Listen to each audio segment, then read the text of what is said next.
Yeah, what's up, guys? Arms and abs, and a little bit of mobility. Another episode of a workout voiceover. If you're listening to this on Instagram, you can actually check it out, the full video on YouTube as well at JacksonJFIt. So, a little fast forward of my mobility session.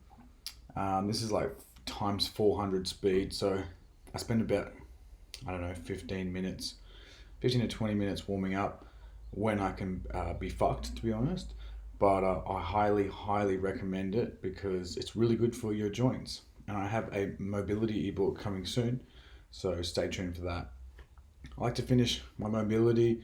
I like to start most of my workouts with some handstand stuff. So that was all right. Bit of a hold there. I'm trying to get better at like this crow to handstand or whatever it's called in yoga. I like to have a little play around with it.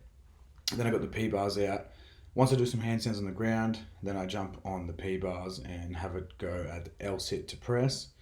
I surfed this day. I've been surfing pretty much every day when there's waves, so my shoulders were fucking cooked up the bone, as they say.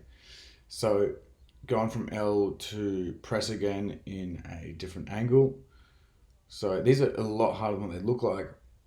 I know you can see a lot of guys doing calisthenics online, and you're like, "Oh my god, that's incredible!" No, legit, try it out. Try it out when you're ready, but it's really tough. But what I wanted to explain from that is getting the stability through your shoulders for the handstand adds massive gains and is a good prehab rehab to your workouts.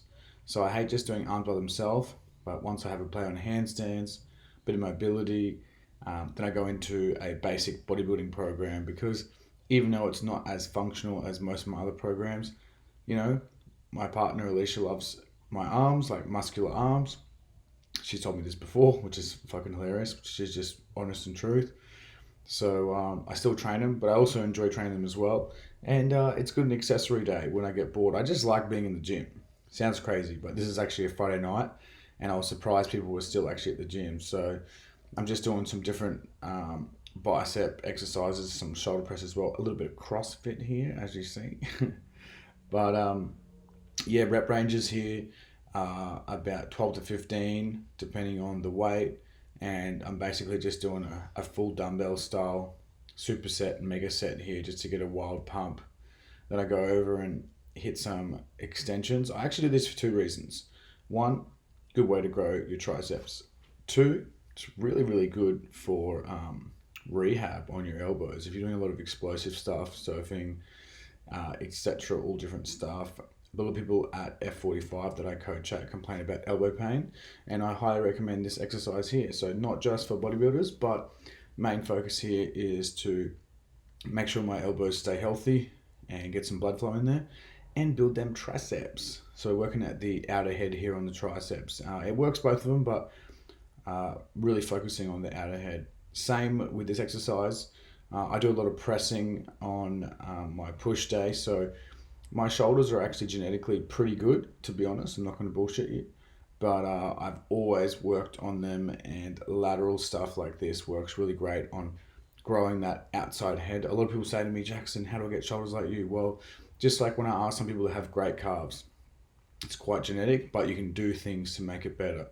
So end the arm session with core. This is my absolute favorite core exercise or abs exercise, whatever you want to call it. So I try all different versions of this, but literally two sets of this with holds. These are dragon flags. My abs are fucking cooked, sore DOMs within an hour, sore like in agony pain, in a good pain. So right in the core, in the muscles. I know the difference between those two. You don't want pain in the joints or your lower back, but this has been the number one exercise to help me from having back pain, and which sounds crazy. If you're a beginner, I don't expect you to be doing it like this. But as you can see here, this hold right here is the number one thing that really saves my back. And as you can see, they're quite painful. So yeah, enjoy that. Yeah, so thanks for listening, guys. And this is basically the setup for the vlog. It's pretty simple. We basically have laptop here, a little bit of a view, and yeah, I put a bit of effort into these It takes about an hour and a half to edit, and then 20 minutes or so to do the voiceover. So I appreciate all the comments. I appreciate all the support, and I'll see you on the next episode. Peace out.